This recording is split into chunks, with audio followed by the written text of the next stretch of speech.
السلام علیکم ناظرین آج ہم بات کریں گے ڈرامہ سیریل اے دل آزمانے کی ایپیسوڈ نمبر 4 کے بارے میں۔ چلے شروع کرتے ہیں۔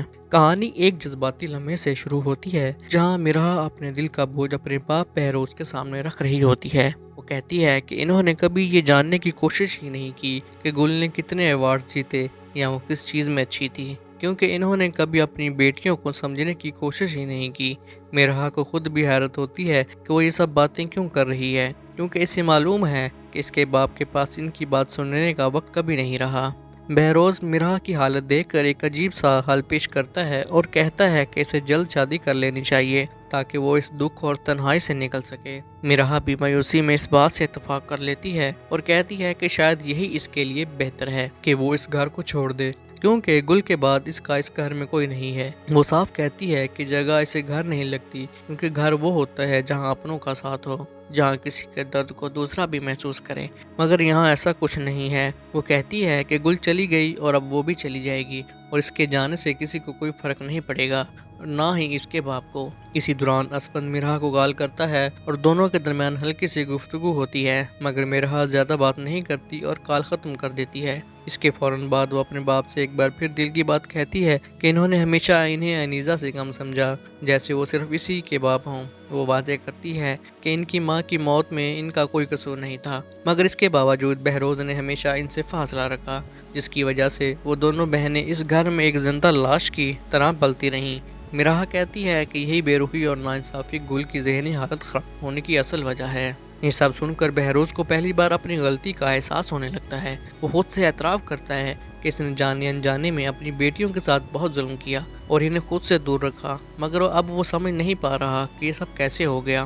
ادھر اسفند اپنی ماں کے ساتھ بہروز کے گھر جانے کی تیاری کر رہا ہوتا ہے۔ اس کی ماں بہت خوش ہوتی ہے اور کہتی ہے کہ آج کا دن خاص ہے کیونکہ وہ ایک اہم مقصد کے لیے جا رہے ہیں۔ اسفند بتاتا ہے کہ اس نے میرا سے بات تو کی ہے، مگر اس خاص مقصد کا ذکر نہیں کیا تاکہ سب کے لیے ایک سرپرائز رہے۔ دوسری طرف بہروز کے گھر میں ایک اور سرپرائز سب کا انتظار کر رہا ہوتا ہے۔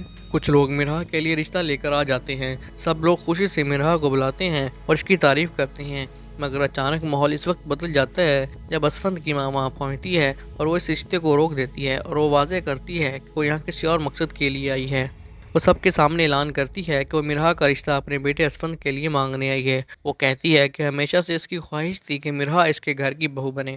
یہ سن کر سب حیران رہ جاتے ہیں، مگر اصل جھٹکا اس وقت لگتا ہے جب اسفند خود سب کے سامنے کہتا ہے کہ وہ میرا سے نہیں بلکہ نیزا سے شادی کرنا چاہتا ہے۔ یہ سن کر اس کی ماں شدید شرمندگی محسوس کرتی ہے اور سب کے سامنے معذرت کرتی ہے۔ میرا اس صورتحال کو بہت ہمت سے سنبھالتی ہے اور کہتی ہے کہ اسے کوئی برا نہیں لگا، کیونکہ ہر انسان کو اپنی پسند شادی کرنے کا حق ہے۔ اس کی بات سن کر اسفند کی ماں اس کے بڑے دل کی تعریف کرتی ہے۔ دوسری طرف اسفند اور اس کی ماں کے درمیان بحث ہوتی ہے، جہاں اس کی ماں اسے سمجھانے کی کوشش کرتی ہے کہ وہ میرا کا ایک بہتر انتخاب ہے، مگر اسفند اپنی بات پر قائم رہتا ہے اور کہتا ہے کہ وہ انیزا سے ہی شادی کرے گا کیونکہ وہ اسے پسند کرتا ہے۔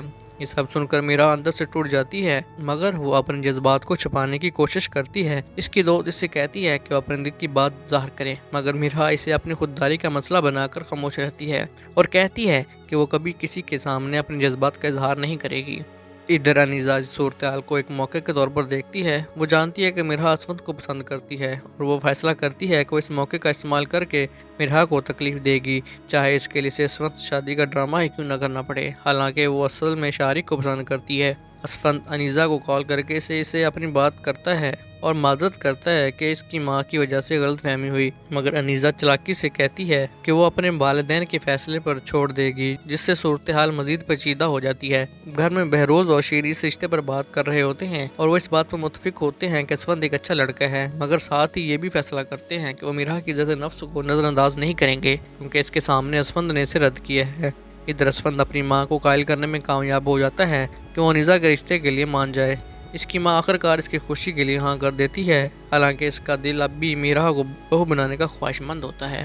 آخر میں میرا یونیورسٹی جانے کے لیے نکل رہی ہوتی ہے جب اسے بتایا جاتا ہے کہ اسفند اور اس کی ماں شام کو دوبارہ گھر آ رہے ہیں۔ میرا خاموشی سے چلی جاتی ہے اور اس کے چہرے پر چھپی ہوئی تکلیف صاف نظر آ رہی ہوتی ہے۔ کہانی ایک اداس موڑ پر ختم ہوتی ہے، جہاں ایک طرف محبت، خودداری اور قربانی کا امتحان ہے اور دوسری طرف دھوکہ، انا اور جذبات کا کھیل، اور سوال یہ رہ جاتا ہے کہ کیا میرا اپنی تکلیف پر قابو پا سکے گی یا یہ سب کچھ اسے مزید توڑ دے گا۔